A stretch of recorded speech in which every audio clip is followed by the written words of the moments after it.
Hey, nice to see you again. As an entry-level UX designer, you probably won't be expected to lead a design sprint, but it's still helpful to know what it takes to plan a successful one. Let's check out some of the basic ideas. First up, user research.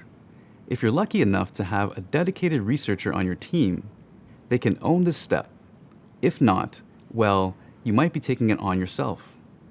User research is always the first step in any sprint planning process.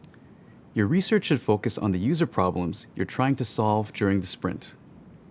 You don't have to detail out a specific problem right away, but getting a rough idea of what your sprint will focus on will help you decide which research methods make the most sense. We'll discuss different research methods in more detail later. Next, it's time to call in the experts.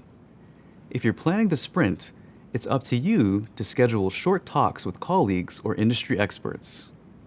You'll listen to these info-packed talks during the understand phase of the sprint. A good talk helps clarify the problem your sprint is trying to solve.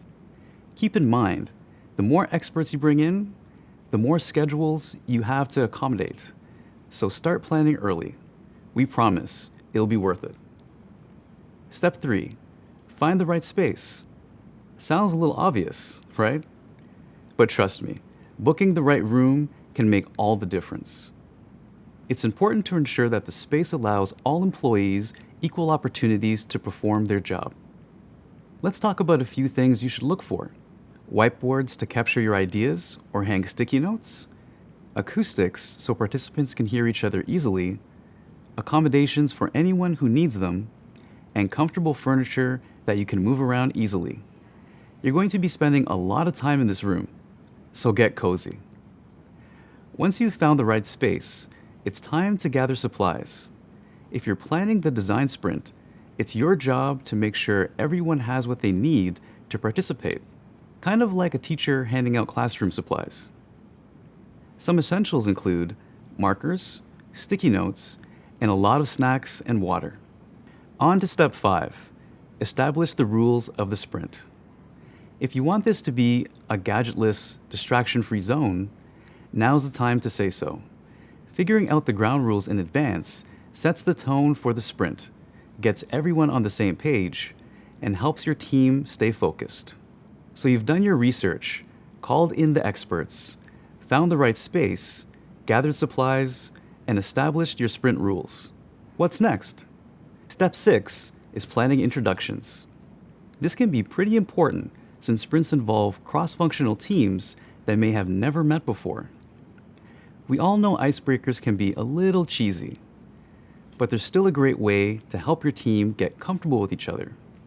Plus, choosing icebreakers that are relevant to your sprint can motivate your team and put them in the right mindset. Here's an idea for an icebreaker. Ask everyone to talk about a time they call customer service to complain.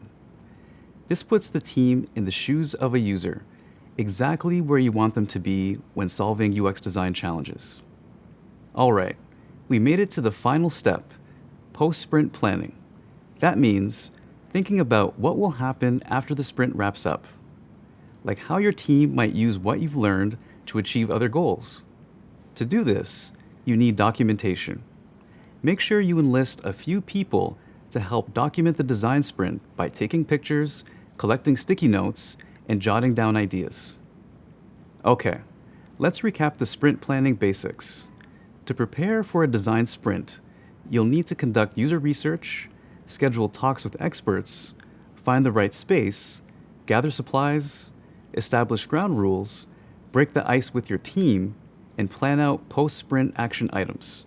Sound about right? Awesome. Let's keep going. Up next, we'll walk through a design sprint brief.